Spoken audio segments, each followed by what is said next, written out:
Good evening, everyone. Welcome to the channel. Today is July 30th. The market is a little mixed. Tech stocks is plunging. But what I wanted to do today, I wanted to read an article from the Wall Street Journal. You know, the last couple of videos I made, I'm pretty negative on the stock market. And I don't understand why we're bouncing around going up. I don't know when we're going to go down, why we're going to go down. But here's some of the reasons. Higher interest rates, higher operating costs, and a strengthened U.S. dollar and lower selling prices for commodities are dampening activity at factories across the country. Executives for makers of the long-lasting items such as cars, crop harvesting, combines, and washing machines are projecting challenging business conditions for the remainder of the year. Deere and Company, the world's largest manufacturer of farm equipment by sales, has shed over 2,100 production jobs since November, or 15% of its hourly workforce. Rival equipment maker Agco said in June it would cut 6% of its salary workforce worldwide, or about 800 people, by the end of the year. Recreational vehicle maker said it would adjust production to cut on shipments of orders to dealers. The disclosure came as it reported a 49% drop in quarterly income on Tuesday and noted that sales of motorcycles, boats, and off-road vehicles are all dropped as consumers pull back on discretionary purchases. So what does all that mean? Let's start with the beginning. You know, the Fed raised rates up to 5%.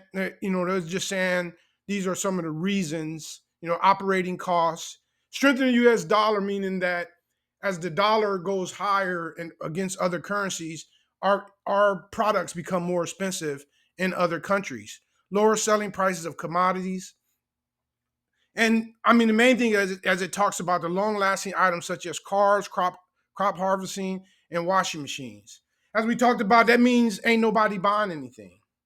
That means our economy is really slow.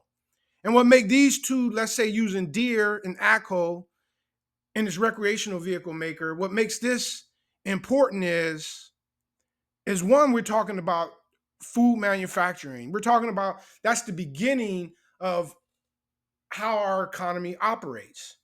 I mean, we start with food, we start with vehicles, we start with recreational vehicles.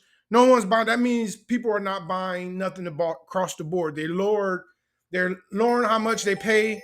They're lowering how much they pay for food. More people are eating out less. If you McDonald's reported yesterday, earnings were not good. Sales down, profits down.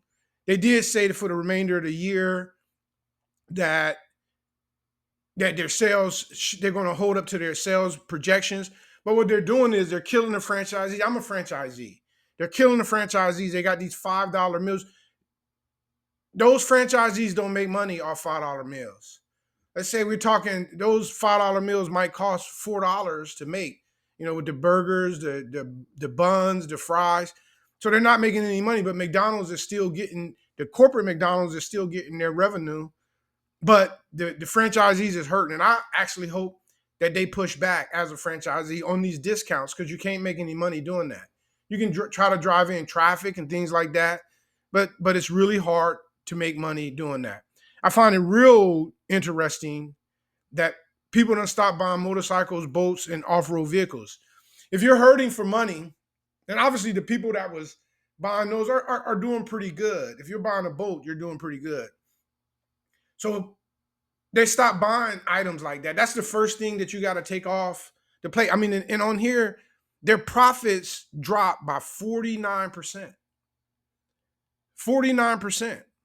I mean, they didn't say on here, they said it was just cutting production to dealers, but that means they're cutting jobs. They're manufacturing less motorcycles, less boats, and less off-road vehicles. So basically, the people that go out and buy all these toys, they ain't got the money to buy the toys no more. They don't have the money to buy the toys no more. This is a article that stands out to just how bad the economy is doing. I mean, this is in the Wall Street Journal. I turn on CNBC, I just hear nothing but positive stuff. It's got to the point now that I can't even watch CNBC. I don't know if they paid on there to say what they want to say, to stay positive. I don't know what they want to do. Like I said, I'm not big into conspiracies, but I know I wouldn't want to be the next president. I wouldn't want to be, because whoever I think become the next president is going to have to live with this. I mean, it's doing bad. I don't want to say, just like I talked about yesterday, last week, we had a 2.5% GDP.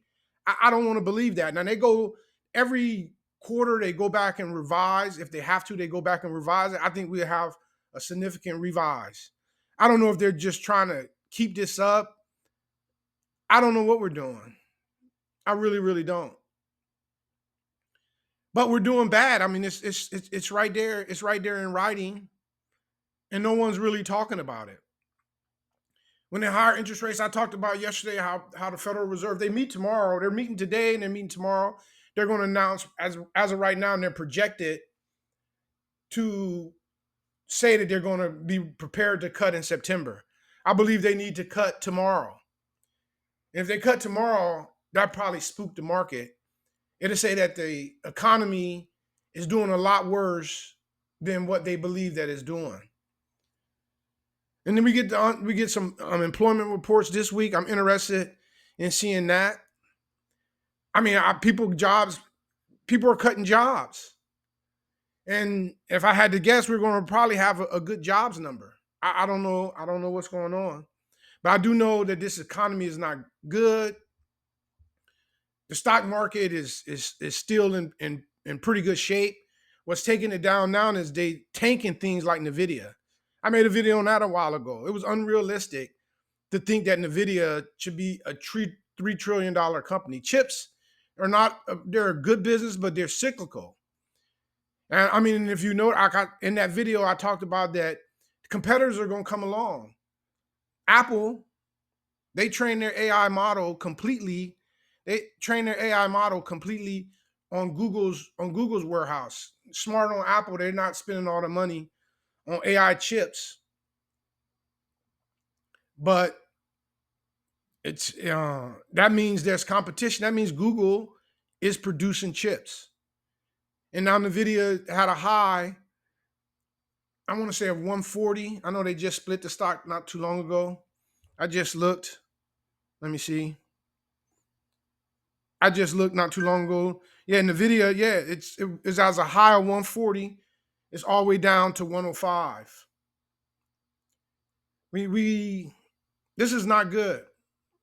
This is not good. But when I say it's not good, it's actually if you position yourself correctly, which is why I'm making these videos. No one's watching them. I got it. My sons watch. But the way my numbers coming in on YouTube, they might not be watching. My numbers are so low. But when this thing tanked, I made the videos already. People going to be searching. And they're going to see, man, this dude right here, he predicted it. And I ain't even predicting this. It's all over the news. It's right here, the Wall Street Journal.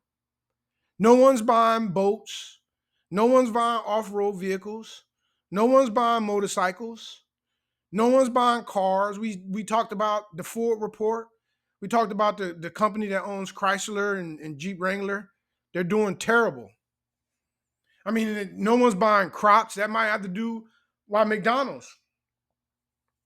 No one's buying washing machines.